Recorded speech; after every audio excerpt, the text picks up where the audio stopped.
नमस्कार दोस्तों, मैं दुष्यंत सिंह मन्नू के मैथ यूट्यूब चैनल में आपका स्वागत करते हैं। दोस्तों, इस वीडियो में मैथ के अति महत्वपूर्ण क्वेश्चन बताएंगे जो आगामी परीक्षाओं के लिए काफ़ी लाभदायक होंगे। जैसे कि पहला क्वेश्चन, 54 किलोमीटर प्रति घंटा की चाल से जाती हुई रेलगाड़ी किसी खंभे को 10 सेकंड में पार करती है, तो रेलगाड़ी की लंबाई क्या है। देखो, ऐसे क्वेश्चन में पहले समझो वो पूछ क्या रहा है। पूछ ये रहा है कि मान लिया ये एक खंभा खड़ा है, यहाँ से आती हुई एक रेलगाड़ी है जिसमें काफ़ी डिब्बे, यहाँ इंजन है, ये एक डिब्बा, दो डिब्बा, तीन डिब्बा, चार डिब्बा, जितने भी हैं, मान लिया ये लास्ट डिब्बा है जो। अब ये रेलगाड़ी जब जा रही है, मान लिया एक डिब्बा पार कर गई, मान लिया यहाँ तक पहुँच गई, तो वो पार हो गई नहीं, यहाँ तक पहुँची नहीं हुई, यहाँ तक पहुँची नहीं हुई, यहाँ तक पहुँची नहीं हुई। ये वाला ये जो लास्ट डिब्बा है ना, ये जब यहाँ आ जाएगा तभी तो पार मानी जाएगी। तो ये 10 सेकंड में ये लास्ट वाला डिब्बा आएगा, तो एक्चुअली अगर देखा जाए तो 10 सेकंड में वो अपनी लंबाई तो पार कर रही है। वो क्या रहा है कि 10 सेकंड में वो पार कर जाती है, यानी कि 10 सेकंड में वो इतना चलेगी जितनी उसकी लंबाई है। खंबे को अगर पार करेगी तो वो 10 सेकंड में उतनी चलेगी जितनी उसकी लंबाई है। तो वो उसकी लंबाई क्या है, यही पूछ रहा है, रेलगाड़ी की लंबाई क्या है। तो ये निकालने के लिए क्या करेंगे, तो 54 किलोमीटर प्रति घंटे की रफ्तार दी है। अब किलोमीटर प्रति घंटे को मीटर प्रति सेकंड में बदल देंगे। तो दो यूनिटें होती हैं, एक तो किलोमीटर पर घंटा आवर होता है, किलोमीटर पर घंटा, एक होता है मीटर पर सेकंड। तो ये देखो, किलोमीटर पर घंटा है, ये बड़ी यूनिट है, ये छोटी है। तो अब ऐसे ही इन्हें बदलने के लिए क्या होता है, एक होती है 18/5 और एक होता है 5/18। ये यूनिट चेंज करने के लिए होता है। तो अब जब मीटर पर सेकंड में दिया हो, मीटर पर सेकंड में दिया हो, किलोमीटर पर घंटा में बदलना हो तो 18/5 का गुणा करते हैं, और किलोमीटर पर घंटा आवर दिया हो और मीटर पर सेकंड में बदलना हो तो 5/18 का करते हैं। तो अब यहाँ दिया क्या है, किलोमीटर पर घंटे आवर, तो अब अपने बदलना किस में, मीटर पर सेकंड में। तो देखो अभी 1 मिनट, अभी बदल देते हैं, बदल के यहाँ से निकल के आ जाएगा। 54 किलोमीटर पर आवर दिया है, तो मीटर पर सेकंड में बदलने के लिए क्या करेंगे, 5/18।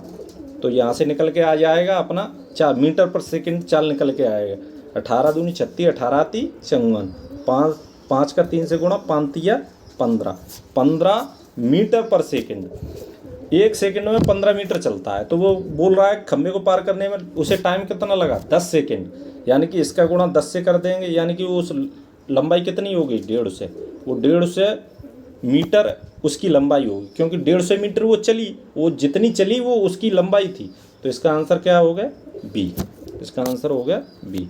अब नेक्स्ट क्वेश्चन, नेक्स्ट क्या कह रहा है, 80 रुपये की किसी वस्तु को 100 रुपये में बेचने पर प्रतिशत लाभ क्या है। देखो, आप मार्केट गए, आप मार्केट से एक 80 रुपये की एक वस्तु लेके आए और 100 रुपये में बेच दिया। आपसे ऐसे पूछा जाए तो आप बता दोगे कि 20 रुपये आपको बचे, लेकिन वो ये ना पूछ के आपसे प्रतिशत लाभ पूछ रहा है, परसेंटेज लाभ पूछ रहा है। तो परसेंटेज लाभ निकालने के लिए ये देखो, इसमें 3 चीज़ें होती हैं। ये क्या हो गया, ये हो गया कॉस्ट प्राइस, यानी कि क्रय मूल्य जो तुमने खरीदा, ये हो गया विक्रय मूल्य, और ये हो गया लाभ। तो अब लाभ या हानि हमेशा क्रय मूल्य इस पे निकलती है। तो आप इस पे निकलेगी तो कैसे निकलेगी, कितना बचा था, 20 रुपये, किस पे बचा था, 80 रुपये पे, और परसेंटेज के लिए 100 का गुणा कर देंगे। तो 20 से 4 बार, 4 से ये काटा तो 25, कितना परसेंटेज लाभ हुआ, 25%। तो इसका आंसर आ गया B. Next question, next question क्या कह रहा है, देखो फर्स्ट वाले क्वेश्चन ही के तर्ज पे है ये। 108 किलोमीटर प्रति घंटे की चाल से जाती हुई रेलगाड़ी किसी खंभे को 20 सेकंड में पार करती है, तो रेलगाड़ी की लंबाई क्या है। अब देखो, पहले किलोमीटर पर आवर है तो इसे मीटर प्रति सेकंड में बदल देते हैं। तो मीटर पर सेकंड में 108 गुणा 5/18, ये मीटर पर सेकंड में बदलने के लिए 9 दूनी 18, 9 1 9, 9 दूनी 18, 2 से काटा 6 बार, 6 का गुणा 5 से 30, ये निकल के क्या आ गया, 30 मीटर पर सेकंड। अब वो खंबे को पार कितने सेकंड में कर रही है, 20 सेकंड में। तो ये एक्चुअली 20 सेकंड में वो अपनी लंबाई पार कर रही है। 30 गुणा 20 600। तो ये उसकी, ये पूछ क्या रहा है, रेलगाड़ी की चाल पूछ रहा है, ये निकल के आ गई 600।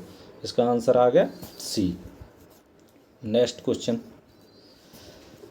500 रुपये की वस्तु को 5% हानि पर बेचा जाता है तो वस्तु का विक्रय मूल्य क्या है। देखो वो क्या कह रहा है कि एक वस्तु है वो 500 रुपये की है, अब इसे 5% हानि पे बेचा जा रहा है, यानी कि 100% होता है उसमें से -5% पे बेचा जा रहा है, यानी कि 95% पे बेचा जा रहा है। तो हम सीधा कह सकते हैं कि अगर ये 500 का 95% निकाल दिया जाए तो वो वस्तु का विक्रय मूल्य पता चल जाएगा। तो यहाँ निकाल दो 95%, 95% निकाल दो। तो ये 0 से 0 कट गया, 5 का गुणा कर लो, 5 25, 2 9 5 45, 46 47। तो ये आ गया उसका विक्रय मूल्य कितना, 475। इसका आंसर आ गया ए, इसका आंसर आ गया ए। नेक्स्ट क्वेश्चन, 600 रुपये में किसी वस्तु को बेचने पर 20% का लाभ होता है तो वस्तु का क्रय मूल्य क्या है। अब देखो वो वस्तु कितने, ये इसने पहले क्या दे दिया, ये विक्रय मूल्य न दे के वो सॉरी क्रय मूल्य न दे के विक्रय मूल्य दे दिया। अब वो क्या कर रहा है, 600 रुपये में बेच रहा है, 600 रुपये में बेच रहा है तो 20% का लाभ हो रहा है, यानी कि 120% हो रहा है। तो हम लोग कह सकते हैं कि 120% बराबर 600।